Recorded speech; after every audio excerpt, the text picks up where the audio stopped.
I made myself another pot of tea because this is far from over, you guys.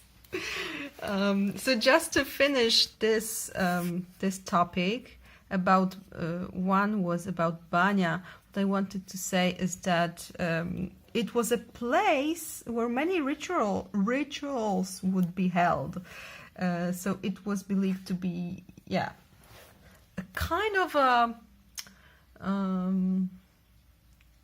like a place for a ritual, in like a house temple kind of thing. I mean, it was a very important place for the family. It was not inside of the house. It was like a separate building, and I actually had the opportunity to experience like still a real Belarusian banya when I visited my husband's grandmother in Belarus. So they are still popular in that part of the world, and because she lived in a village without, you know, running water, with electricity, but yeah, the toilet was outside and there was the banya to wash yourself. But again, digression. The other thing I wanted to say about these was that there are some stories, especially in southern Slavic area, about heroes being born from like a relationship of a human man and a viua. So those sons of theirs would be very strong, like the milk of a villa had fantastic properties, and in the end many heroes would be sons of villas. Also, I wanted to mention about home. There is an army of various demonic entities. Demonic not in the negative way. They might be, you know, dangerous, but mostly they were helpful. And there are many names for such spirits. The belief in them might stem from the belief in the ancestors, like an ancestor protecting the household. When you would move to a new home, you would invite your home spirit to move there with you. Some of the names are domowy, Russian domowoi, or Polish also domowik, sąsiad, which means neighbor, or gospodarz, and many others. So they would support you, and normally people would leave some little offerings for them, especially on Thursday nights. They wouldn't wash the dishes after supper, but they would allow this as an offering, like the leftovers would be for the spirits, or special separate offerings would be made, like from milk, for example. It's popular in other cultures as well. And yeah, so where do I go now? Okay, so let's go here. I made this picture to represent all of the air and wind spirits. There were many of them, and also we know of a kind of a god entity in Polish called Świst or Poświst or Pochwist, Pochwiściel. Many versions of this name. Świst is this swish sound, so someone who's doing this, and they would take the clouds away, so they would give you good weather. They might also, there are some traces that they could also blow bad thoughts from your head. Of course, they might be dangerous as well. The wind was also worshipped by Slavic people. So they would, when the wind blew, they would say some little prayer, or also take a hat from their head to honor the wind. So such customs would be, I mean, the worship, as I said, the earth, well, basically elements like fire, wind, but also like to greetings were granted also to people would greet and say a short prayer to the sun, to the moon, and to Venus, visible on the sky. So yeah, we also have in Russian tradition, we have a deity called Stribog, Polish version Strzybóg, and he's believed to be the god of the wind. Next, we have a whole group of also like atmospheric entities. By the way, you see the skull? You see the skull? It's cool. Yeah. Anyway, Planetnik, Chmurnik, Obłocznik. These are all names for guys who would take care of the clouds, and their names come from the word for cloud. So there are many versions, of course, of how they looked like. In many versions, they have hats with really wide brims. Some say they have black skin, and they either ride the clouds, which are in fact like dragons, cloud dragons, and those dragons are, keeping waters hostage, so they must squeeze them so the rains goes down. So yeah, that's one of the images. This little sketch I did some time ago, last year. So they would have ropes, and they would like move the clouds with them. They had like cloaks, and from the brims of their hats, the water would flow. They were known to have this kind of what's it called? Thingy that you use in a boat. Oh my goodness! Yeah, they would ride the cloud dragons or zmi. They would also use, again, I don't remember the word, this device you use when sorting grains from the leftovers. Anyway, they would use it on frozen rivers to crush the ice and then collect it into little, into big bags, and then this was the sleet that was falling down. Also, it's believed that when we hear thunder, it's them playing like bowling in the skies. So yeah. What else? These were usually not dead people's souls. They were living people abducted by a rainbow. So a rainbow could take them up to the skies, and then they would serve as those guardians of the clouds. In some other traditions, like I think in southern Slavic, we had duhachi, something like this, and they might, for example, not be taken in flesh there, but during their sleep, they would be their soul would be transported to the skies, and there they could, fight off evil things. Also, it was believed that if a child was born with small wings under their armpits, there would become this kind of a spirit later.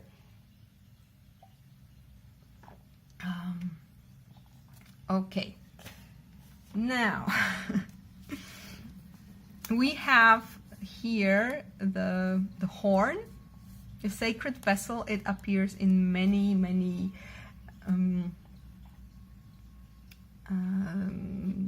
statues and many depictions. It's a very common thing in many cultures, but I thought I would put it here because, yeah, it was important for Slavic people too. And it means, of course, like wealth and abundance, but it also contains the sacred waters. And the sacred waters, we can think about those like water of life, magical potion of various kinds, also including narcotic substances there, but it can also be the waters of heavens, the Milky Way, which has a lot of symbology there. Then we go here. So I call this god Wado, which is a Polish name. Other than that, he's known as Dajbog or Dashbog. Wado comes from the word for order, wad, and it also means pretty, because it's pretty in a harmonious way. So it's balance, it's order. Ładny is pretty. Dajbog or Dashbog has two explanations. One is I think in Southern Slavic it's Dabog, so it means a god who gives, or giver of the goodness, okay, of wealth.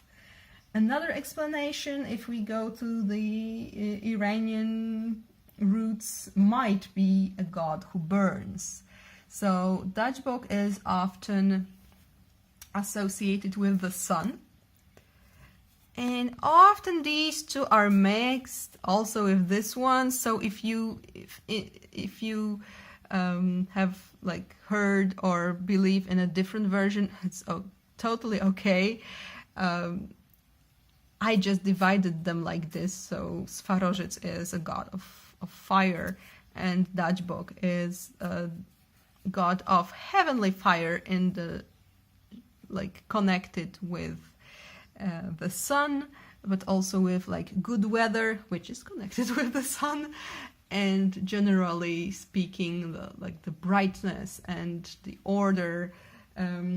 We could see similarities in him with Nordic Tyr, Germanic Tu from Tuesday, Indo-Iranian Mithra.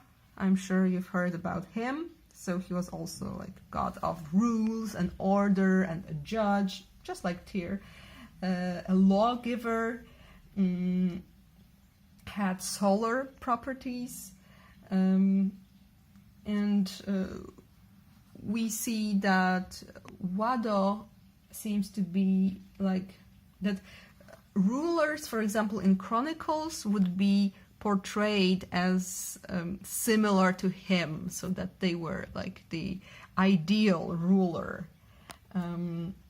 I would associate a rooster with him, a solar bird, a very popular bird in Slavic traditions, and also the falcon. So no. What else? I put this mark there because even armed crosses were also solar signs. And we also find these on some coins from early Christian era. So I thought it would be proper. So he would be this like bright god of sunlight and order. he's the one who sees things. And we don't really have any records for what tree might belong to him. But if it was me, it's just my thing, really. I would associate beech tree with him. Also because it's a tree commonly used for writing. So it's like he's, you know, you write the laws down, and those solar gods are often gods of learning, and somehow it just matches with him really well. And it's also quite, the beech tree is also kind of, you know, royal.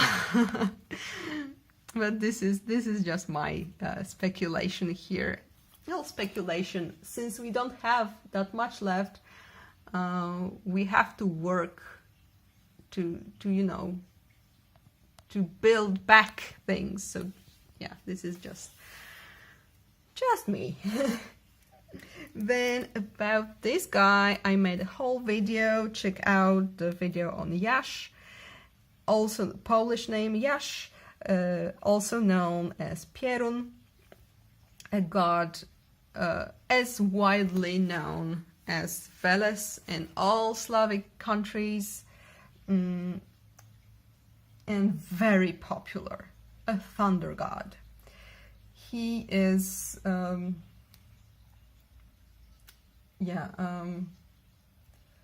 knight incarnate, so he's a warrior, he's a protector, while this god would sit in one place, let's say, and rule. He would like walk around and protect and fight off evil. So yeah, he might be in a chariot in the sky and make noise that is like the wheels of his chariot would make noise, and that might be also the sound of the thunder. What else? In some times and areas, he was believed to be the God Supreme, the ruler of all gods. But then we have different ideas, you know. He is connected to many thunder gods all over Indo-European traditions. It would be too much to talk about it all. But yeah, just shortly, his weapon would be stone arrows, like also those objects that are found after thunder-struck sand and it, you know, crystallized. They were called the Pierun's arrows and believed to be like have magical properties. So yeah, also when we say that thunder struck somebody, we use the word to fire an arrow, basically. An arrow, well, nowadays also to fire, you know, from a pistol or something, but yeah. It's strzelać, strzelać. Strzała is an arrow, strela, I believe. He also is known to use an axe. It puts him close also to Thor, who has a Mjolnir, and it's a mallet, I believe. So, what else? Yes, as a thunder god, he was the giver of rain, and it was extremely important for people who were growing crops. He's also, if we look at them as a pair, he's the one of the darker side of the spectrum, even though Yash means the bright one. But while I see this one as a god of order and daylight, he is more wild and dangerous. And yeah, that's why I also made him a bit, you know, darker. This mark is used as a Pierun's sign. I also talk about this in my Slavic pagan symbols video. You can check it out. Possibly he was associated with the moon. That's why I put it here. But if we don't associate him with the moon, still the moon is male in Slavic languages, except for Russian. It's the same word that we use for the month, so miesiąc, miesiąc, mesac. In Polish is special here because we use the name księżyc, that used to be at first, as I read, used for the young moon, and then it spread into like the moon in general. Miesiąc is still used for the meaning of the moon as like in a more poetic way. So we have both words, but yeah, most commonly it's księżyc, and it means little prince or the son of the prince. Again, it's like with Swarożyc, Swarok and Swarożyc.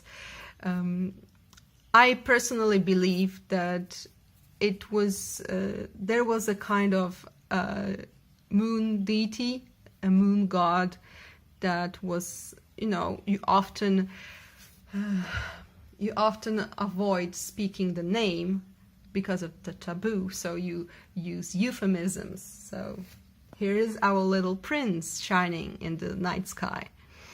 Okay. And also the moon is the water giver. It's connected to the rains. Then his animal would be a white horse, a swallow, who brings spring. So he's also associated with the first signs of spring. It is believed that he gets the key to the earth from Marzanna, and he opens the earth in spring. Also the eagle, the rain bird, the thunder god bird, eagle, would be his animal. In my opinion, he has two trees, one of them being oak, which is a typical, absolutely typical tree for a thunder god, and the other is ash tree, which is Jesion.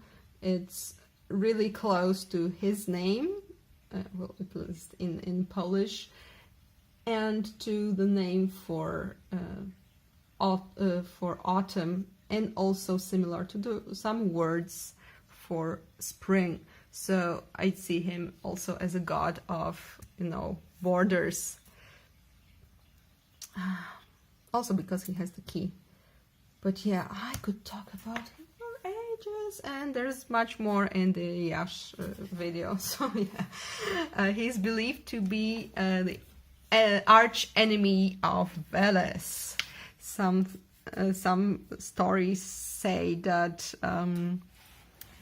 Veles is the ruler of the cold time, and he's the ruler of spring and summer, and yeah, and that they fight every year, because if Yash loses, then we will have like eternal winter, or the world will end, or anything. We don't know exactly how it was, because the Christian ideas got overlaid on all of that. So there, the chthonic entities shown as the devil, as evil, and Pierun is the good one. I don't believe it was like this in Slavic belief, simply because Veles was worshipped and revered as a god, not as someone who you should avoid. So I think it really depends on your point of view. But yeah, it can be a dualistic view. However, it doesn't have to be positive against negative. It can be, you know, death and decay, which is a natural thing in the world. versus youth and strength. Before I forget about, when you research Slavic demonology, you might hear a lot about Zmei. So as I said, this one and this one, so a dragon / snake. There's a problem because in some areas of Slavic world, the word for the serpent transferred to a creature who is fighting the serpent. So it depends where you go.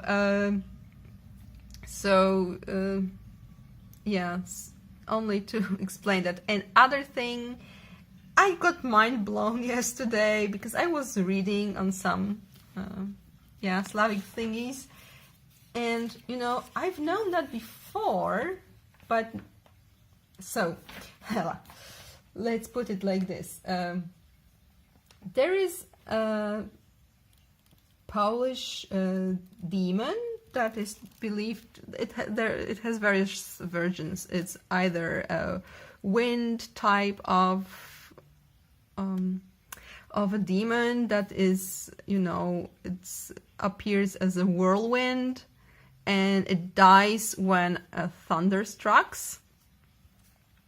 There are versions of it as seen as a fiery, a snaky kind of creature that might also bring you money to your house. But it's called latawiec, from latać, to fly. And the kite, kite that children play with, is also latawiec in Polish. And yesterday I read a suggestion that the name for the kite comes from the name of the demon. Because before I thought, the kite is something that flies. It's logical, it's a latawiec. But then I read, I believe in this book, that also in Russian, the kite has a name of a demon, Slavic demon, and it's Воздушный змей. So it's zmei. It's a kind of an atmospheric demon as well. So I was mind blown. And how cool is that? Our kites are demons or spirits. It's awesome. Yeah. Then, okay. Let's go further. We are here. I painted these as, this kind of schematic ladies that we know from embroidery, and they are either auroras, so zorze, singular zorza, or Russian zoria. You might know the zorias from American Gods. If you've watched, you have three sisters there. There are many other names also. We might find Różanice in Eastern tradition, Sudiczki, Sudice from Western tradition, and it comes from a word to judge, so like judgment. Różanice are from rod, so like family, where you come from, thing like that. And they were, generally speaking, this typical trio of fate goddesses. Like we have Moirae in Greek, Parke, I don't know how you pronounce it in English, sorry, in Latin, and Norns in Scandinavian. We had them too. So they were spinners. They appeared when a child was born and told the baby's fate. We have some songs suggesting that one of them would spin, the other would wind the yarn, and the third one would use some kind of a protective magic.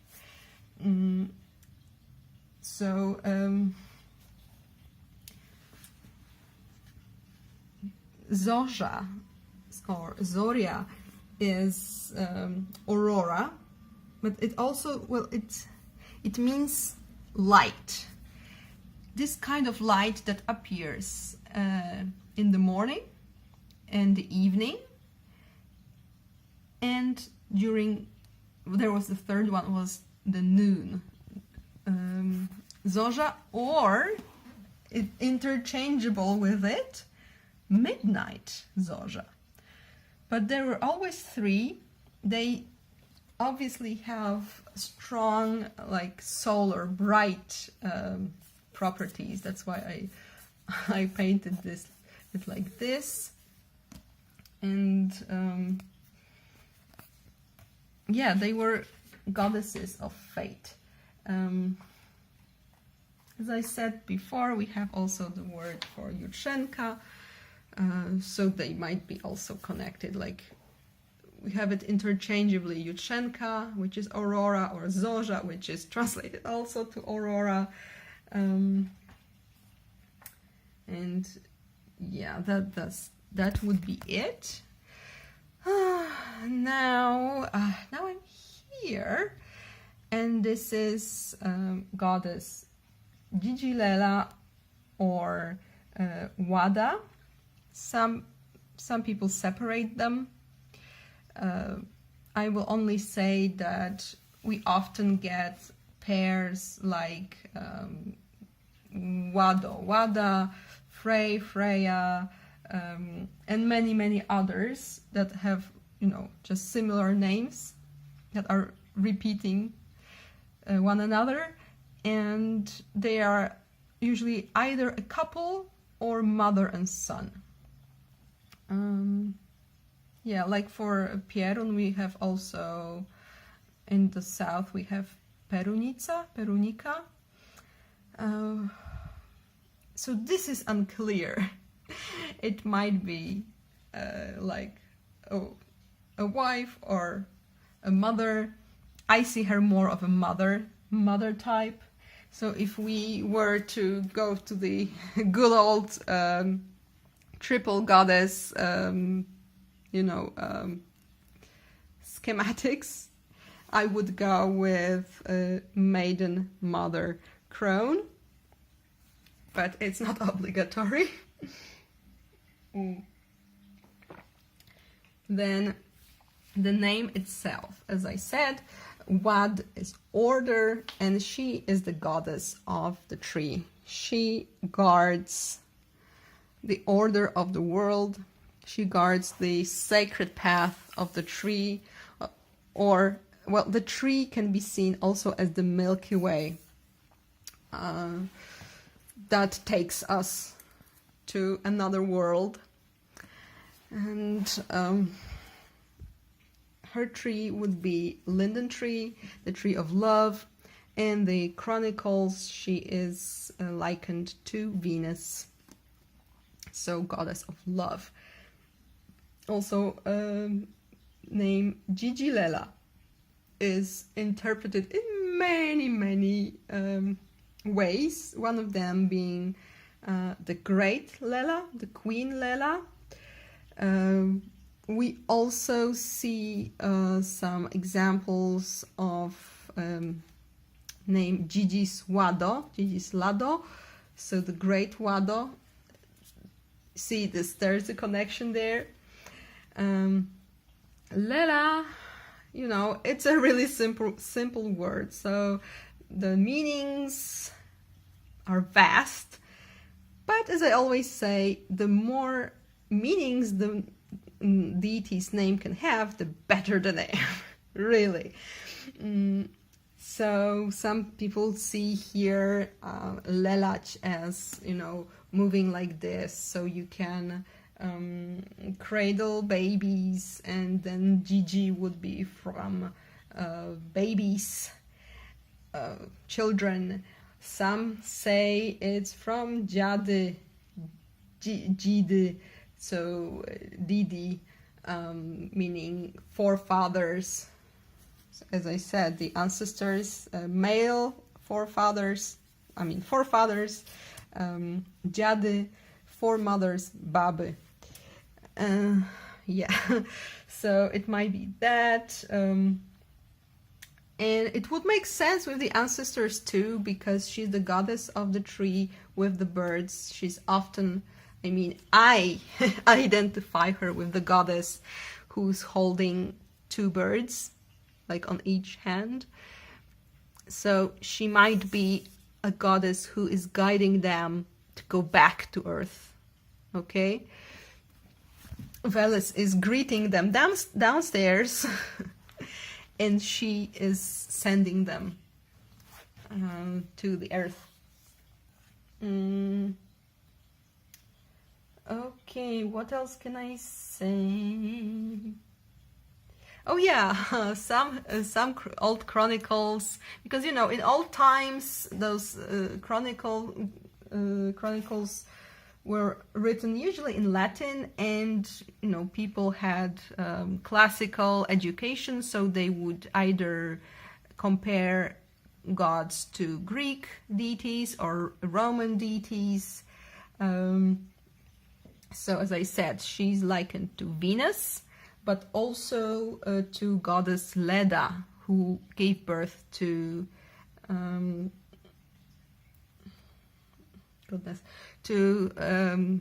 the Dioscuri, so Castor and Pollux.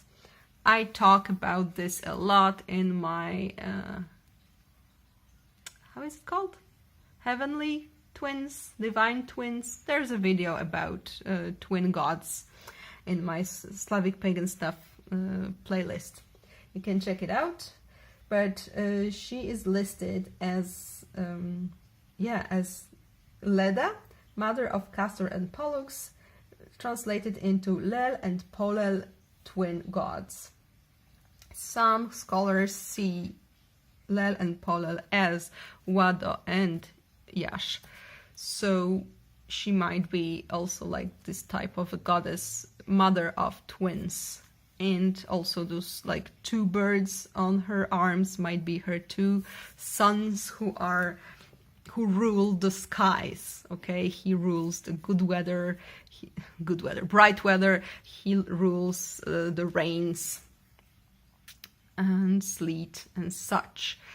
And both are necessary, right? Both are really important, because if you get too much of one thing, and then the balance is gone, and you have either drought or flood, and it's not good.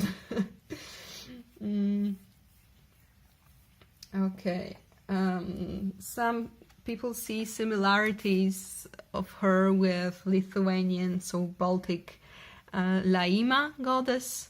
I see that too. I would associate cuckoo bird with her. Also because there are some versions of her name from Gigilela to Zizilia, and we have word for cuckoo, which is like dialect word for we have a word Zazula, which is a dialect word for cuckoo. And also we see this connection here because cuckoo is seen as the bird of fate, because it tells you fate. If you hear a cuckoo cry, you count, for example, how many times it cries, and then you get how many happy years you will have, or how many children, or things like that. So these goddesses of fate, I think they are close to her and closely connected to the world tree. Also, I see a lot of similarities between Gigilela and Greek Hera. She's also, well, for one thing, Hera's bird is also a cuckoo, but she would be the heavenly queen. Okay, she's the queen of heavens. I have a video on the queen of heavens image in Slavic belief. You can check it out too. Yeah, I put those feathers here because of the birds. And yeah, an interesting thing, I mentioned that the Aurora or Zozha or Yutrzenka was seen as the bride and the the son would be a brother, her brother, and actually in Slavic wedding ceremonies, a very important role had the oldest brother of the bride, not the parents, actually. The eldest brother was a very important person there, and he was likened to the sun. She was likened to the morning star, okay, Aurora, and he was likened to the sun, and the groom would be likened to the moon. Yeah, and there's this tale where we learn that the son lived with his sister Aurora and his mother, but nobody says who the mother is. But since we have so many images in tradition and belief of a heavenly queen, I think that's her. You don't have to agree with me, of course. This is how I see it. Okay, so she would be the mother of the sun, and she is also... yeah, I didn't mention, but most of this picture is divided in a way that here we have deities of fire and air and brightness. Okay, brightness. And here we have those colder and of winter and darkness and water. So these here, okay? And I would put her rather on this side, and Veles would be on this side. Okay, I needed a break and I don't remember exactly where I was. But yeah, to finish the topic. So as I said, linden tree, cuckoo, some see also ladybug as her creature, and lily. There's this type of lily, Lilia złotogłów, we call it. It's Lilium mortagon in Latin, and it's in Polish folklore. It's believed to be one of the most beautiful plants. So it would play well with the goddess of love and beauty, such as Venus, and also alternative names for this lily. Well, first of all, lily in Polish it's lilia, so it's quite close to lela or lelia, how she's also called. And other alternative name for this plant, Lilium mortagon, is leluja, which is also a word for this paper cutting showing a tree with two birdies, and alternatively also with a goddess. So so yeah, about the sun. So as I said, in most Slavic languages the moon is male, like we have also this in Indo-Iranian beliefs and in Germanic as well. The sun is often female in this, like we have Sunna in Germanic belief. We have other solar goddesses. In Slavic belief, it seems that there were various versions. So we have three options actually. One that it was male, and we associate male gods with it. The other that it was a female, like for example in the very close to Slavic culture, Baltic culture. So nowadays Lithuania and Latvia, they have solar goddess Saule. And the third one being the sun as an object that got created by the smith, the heavenly smith Svarog. So we don't know it is uncertain, but what is certain is that this goddess has some kind of, you know, this bright light solar properties. Then we finally go here to Svarug or Svarog.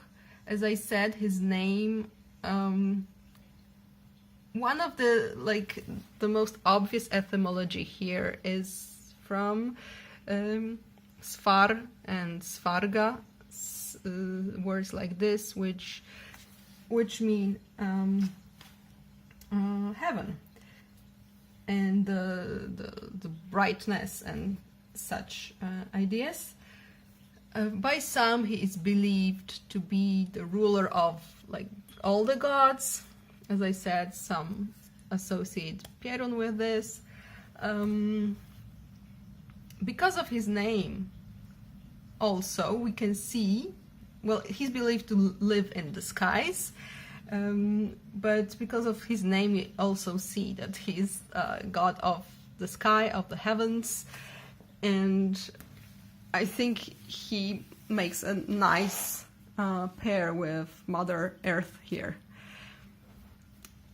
And it seems that he became this kind of, in Latin it's called Deus Otiosus, which means idol god. We have many examples of that. It often happened to god creators or the sky gods that did not have,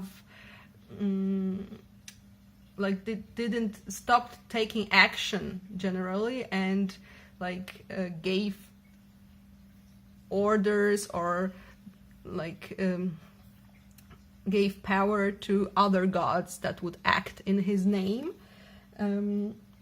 At least in Polish folklore, we see that this idea of the idol god was pretty strong.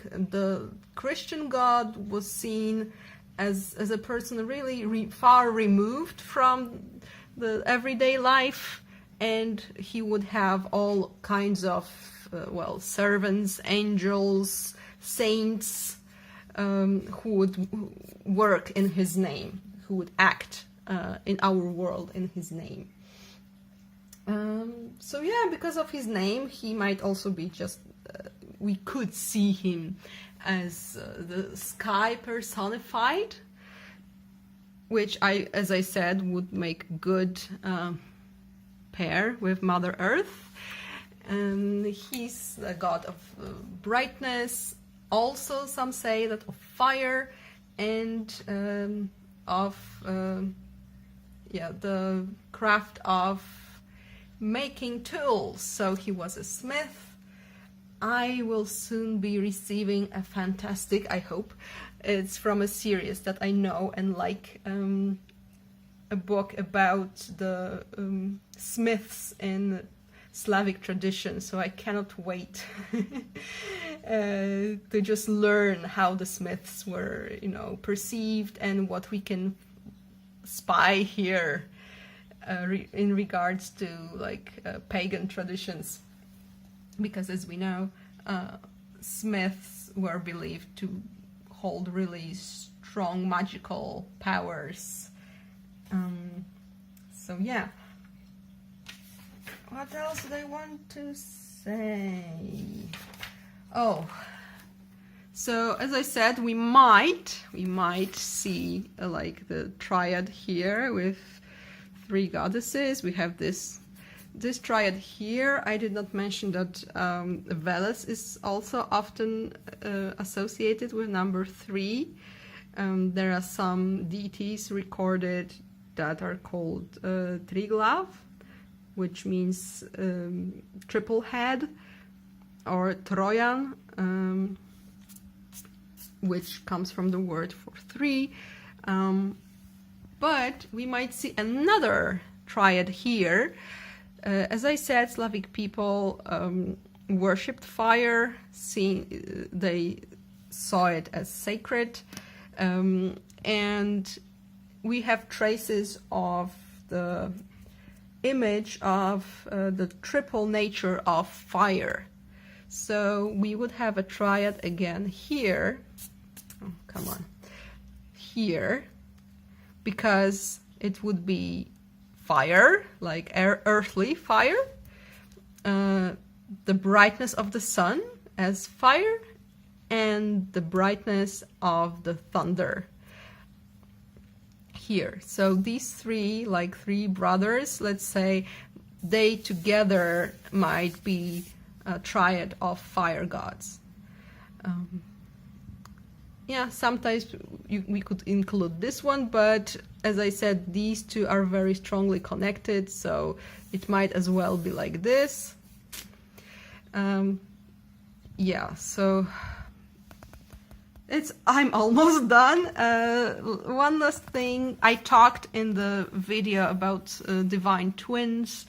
I talked about this pattern of two like atmospheric / sky gods, brothers, and a third one, like the younger one. We see this this image also in some Polish legends and chronicles about like mythical beginnings of Poland, and I will get also an awesome book. I'm going to Poland on Saturday. I will have a lot of research to do because I ordered a lot of books. But yeah, I'm hoping to see the mythical beginnings of Poland in a new light. They were analyzed to show us, yeah, mythology there hidden. So yeah, we often see this like a pair of gods or angels or pilgrims and the young boy. So it might be this, actually. We might see here a cycle of the sun getting young, then getting older, and dying and being reborn again, like in the yearly cycle. There is just so much I could talk about. One last thing would be, can you see that here we have the rainbowy snake, and then we have rainbow. So there, oh, I almost dropped my camera. So yeah, there is a belief that rainbows are actually dragons that drink water from rivers, and we have a lot of stories. For example, the dragon of Krakow, of Wawel in Poland, that they drink water from rivers to bring it back to the sky. So they are like, and put it there. So yeah, there is so much more I could talk about that, but this video is already ginormous. I will probably have to cut it in two. But I hope you've enjoyed this. For sure, there are so many other topics I could talk about for hours and hours. But yeah, this is like the overview, really not detailed overview of it all. And yeah, if you have any comments, please let me know in the comment section. If you have questions as well, if you've enjoyed, please also let me know, because I've worked really hard on this project. And yeah, also thumbs up, they always lift me up. Thank you so much for watching, if you managed to watch it all, and I'll see you again in some time. Bye.